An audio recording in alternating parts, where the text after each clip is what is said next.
Francine Ballard here for Paper City with the adorable Lizzy Bentley, founder of City Boots, at Molly Montgomery's beautiful memorial home. And you just completed your a wonderfully successful trunk show at the Forest Club, is that correct? That's right, yeah. Yesterday we were at the Forest Club as part of their holiday pop-up series. It was my first time there, but it was a great show and got to meet a lot of interesting people. Where else have you showed your line down here? We have done shows at Bearings. We've done several different home pop-up shows. We show at the Houston Rodeo for the first week every year. Naturally. And then, yes, it's a great place for us. And we've done the Beehive. We've really hit a lot of different spots in Houston. Well, we're so happy to have you here. And yeah, it seems like your brand has a really interesting and loyal following down here. So tell me, how did you start the line and what was your inspiration? Yeah, so I have always been a cowboy boot girl. So I'm from Amarillo, Texas. I grew up, I was that little girl in pink boots that wouldn't take them off. I named my dog Boots when I was 4 years old. It's just kind of a family thing. And so I never thought that was interesting at all. It's just kind of our life out there. But when I went to SMU in Dallas, a lot of people don't know this, but it's a mostly out-of-state school. Yeah. And the girls would say, "Where do I buy cowboy boots? I like your boots." And yeah. Did you have a favorite brand of boot growing up or in college? Oh, I kind of had them all. So you come by it naturally then? Yeah, definitely. Like I said, just kind of a family thing. This is a lifelong obsession. Yes, so to speak. It's been passed down from generation. Both of my grandfathers were big boot collectors, and I own my grandmother's boots that she's had for years, and it's just kind of a special thing for So us. it was destiny. But definitely. I understand you lived in Houston for a period of time. Yes, I did. I actually started my career in oil and gas. I grew up in the business, and when I went to college, I studied finance and took a big job down here in Houston, and I loved it down here. I ended up moving for a different oil and gas job, but it was always a great memories down here. So when did you decide to make the switch, the jump from corporate America into entrepreneurialism, and what kind of ignited that fire for you? So once I started working in the corporate world, I've always had a creative side. And so I kind of started getting a creative itch, I guess. And so it was something that I've always been entrepreneurial. I grew up in an entrepreneurial household, and so when I started working in corporate, it just felt very constricting. And so I needed a creative outlet, and that's where the idea for City Boots came about. And I started doing it really as just a concept to keep myself sane. Like a hobby? Like a hobby, yeah. And I would post boots online, and people started to know me as the girl who wore boots everywhere. And then the other part of that was that there wasn't a great option for a professional looking cowboy boot for women. Oh, okay. You know, in the oil and gas business, men wear boots every day.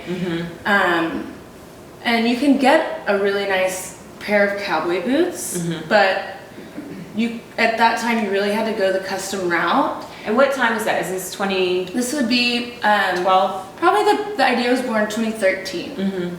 I just went out on my own in 2015. Okay. End of 2015, early 2016. Okay. And how did you, when you knew you wanted to start the business, how did you source and how did you decide how you were going to manufacture and all of that? It seems overwhelming for people to, think about all of that. At the time I was just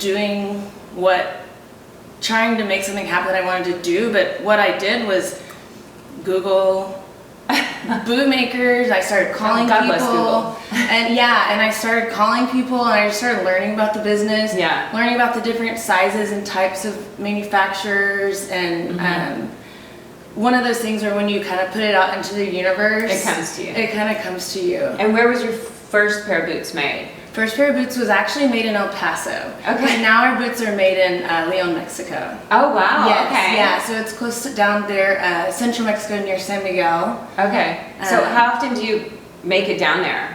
I try to go a few times a year. Earlier, obviously this year's been a little different, but earlier I would go anytime we were making production, and now I try to go a few times a year just to get my hands on the leather and see what new options are. And you've bounced around, so tell me, I know you're from Amarillo, and I know that you were in Houston, and tell me kind of like your path. Like, you're in Fort Worth now. I'm in Fort Worth now, Okay. yes. I've kind of... planted roots there for a little while. Yes, and that's where I intend to stay. I know that life has thrown you a lot of curveballs, and that's maybe part of your story. How has it affected your journey? Definitely. So I started here, moved to Dallas. I met a really good guy there. We actually met at work, and we found love and ended up moving to Tyler for his job. So I'd already started City Boots. It was a perfect, at the time, like little business for me to kind of pop around and support his career. And we got married, and 5 months later, he suddenly passed away from a medical condition that we weren't aware of.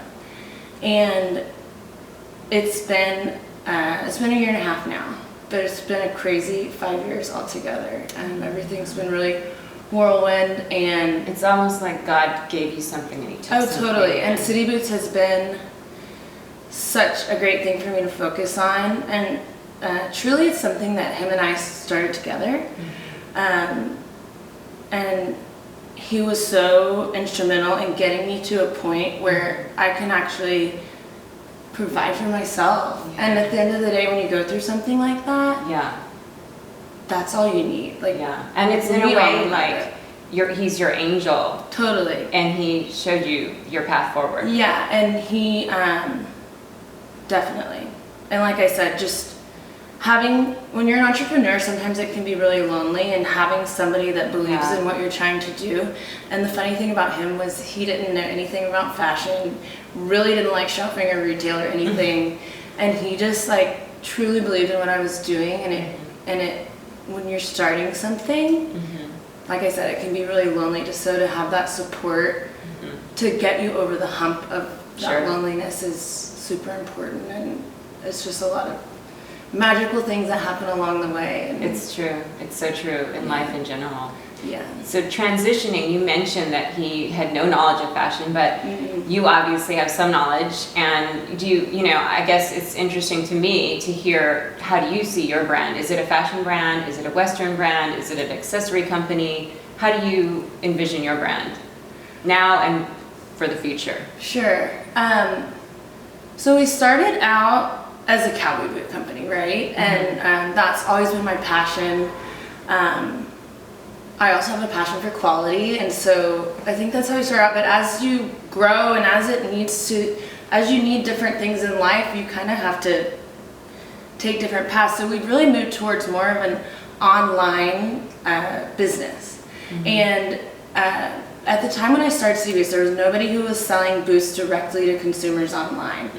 And I listened to a podcast it was called How I Built This, and it was the Zappos founder.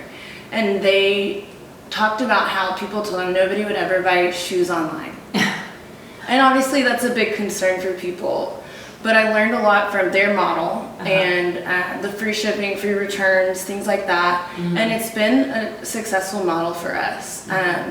We will always maintain a Western backbone and backbone of quality, and continue to grow that online and in person. It's interesting because you launched at a precarious time where I feel like Western wear kind of was creeping into the collective consciousness of the entire country, with Karl Lagerfeld doing his Paris Dallas collection here in Dallas. And that's why when I moved to Texas also. So I remember it was like a year later, and so the timing was genius on your part, probably a coincidence. Coincidental, but for me, it's just always been me being who I am, and luckily that's fallen into the Western business taking off, and it's been really fun. I do think it is bigger than a trend and bigger than, one small part of fashion, though. I really feel like it is kind of like, again, crept into, at least living in Texas here, for sure. I mean, there are so many times. I mean, the cowboy boot is your most important accessory almost. It is, yes. Yeah. And my goal has always been, it was started from when I went to SMU, and boots were just a solid staple for me, but the girls around me didn't really know. They were from California or New York, but they were attracted to it. Yeah. And it got me thinking, what is that? They're fun. They're fun, And they're cool. and they're functional. They're comfortable. You can wear them all day. Do you have a different customer in different cities around Texas or outside of Texas even? Totally. And I think that's sometimes the hardest thing about what I do is defining actually Who the customer is, because city boots are meant to be, and they're designed this way to be versatile. And so we have girls who ride barrels in our boots, and we have women in New York City who run private equity funds. And so it just really, and that has always been my goal is, you don't know what cowboy boots are? Everybody needs a pair of cowboy boots. Everyone does. They do. Yeah. I agree with you. Yes. Well, we have just loved getting to know you and speak to you today, and I wish you all the best. Thank you so much. It's so nice to meet you, Nice and to I meet love your you. boots. They're so Thank cute. you. Thank you.